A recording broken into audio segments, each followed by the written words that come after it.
Let's move forward.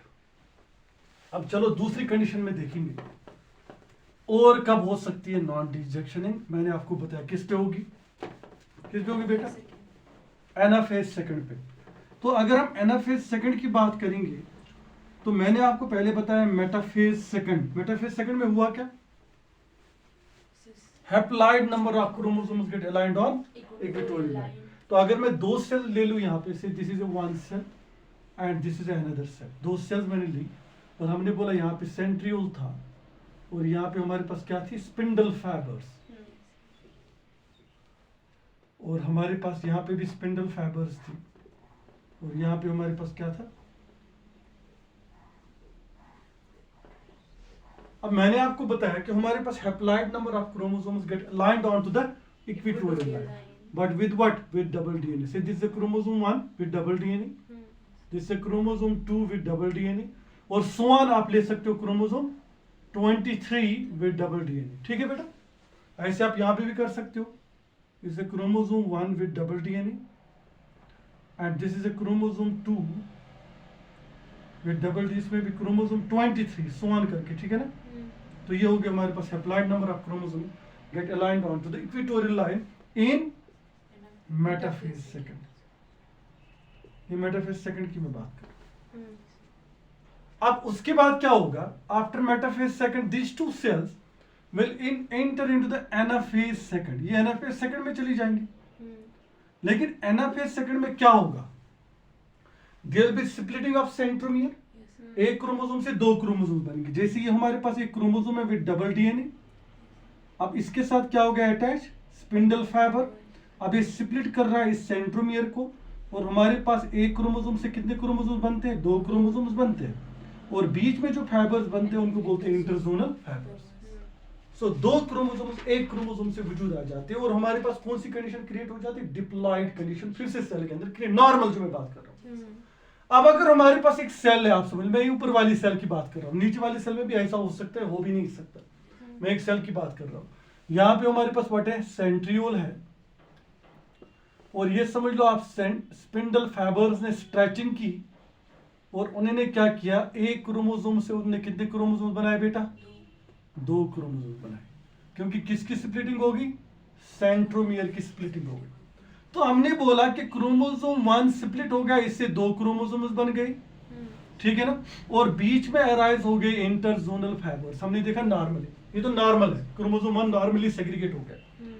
अगर हम देखेंगे क्रोमोसोम 2 जो है, it fails to get segregate, इसकी स्प्लिटिंग नहीं होगी। देखो मैंने डबल डीएनए दिखाया यहाँ पे, तो आप बोलो क्रोमोसोम 2 जो है वो फेल हो गया टू गेट सेग्रीगेटेड, क्योंकि यहाँ पे स्प्लिटिंग नहीं होगी सेंट्रोमियर की।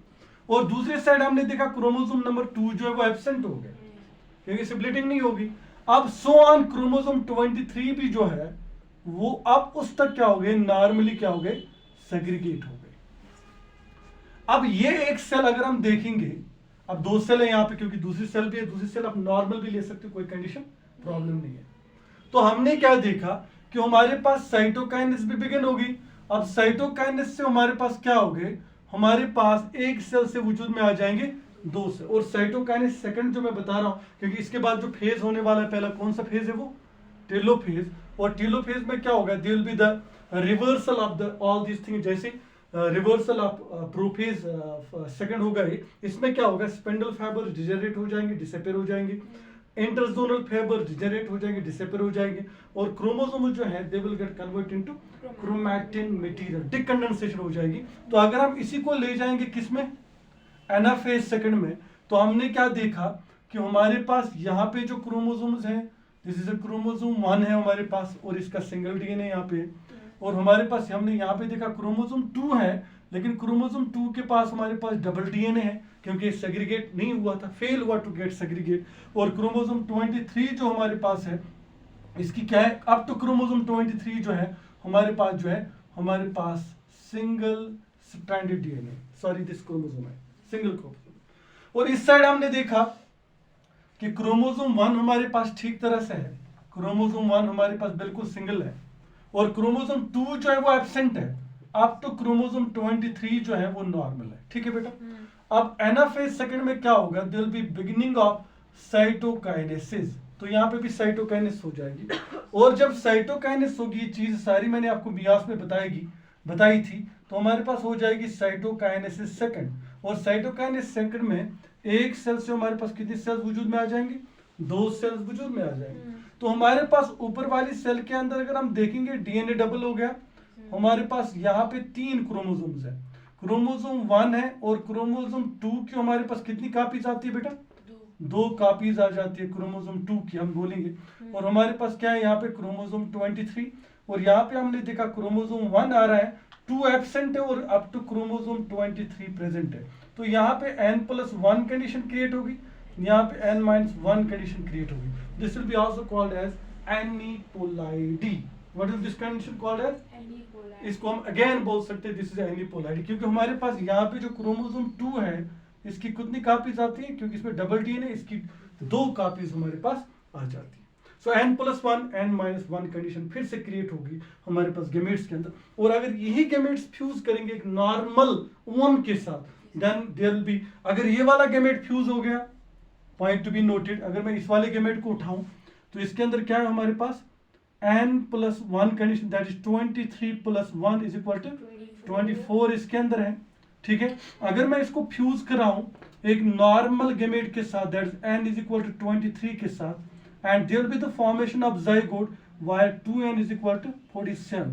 तो कंडीशन क्रिएट होगी कि एक क्रोमोसोम हमारे पास एडिशनल आ जाएगा। अब अगर मैं इस वाले को ले आऊं n-1 वाले को, तो हम बोलेंगे n-1 that is 23 - 1 is equal to 22।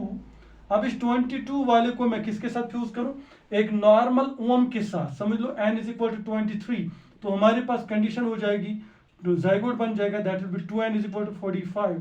तो हमारे पास एक क्रोमोसोम जो है वो क्या होगा? वो कम होगा इसके अंदर। तो अगर तुम्हें n+1 n-1 कंडीशन क्रिएट हो जाती है during the non-rejection, that it will be called as aneuploidy and it will lead to the chromosomal abnormalities। तो इसकी वजह से क्या हो जाती है बेटा? chromosomal abnormalities।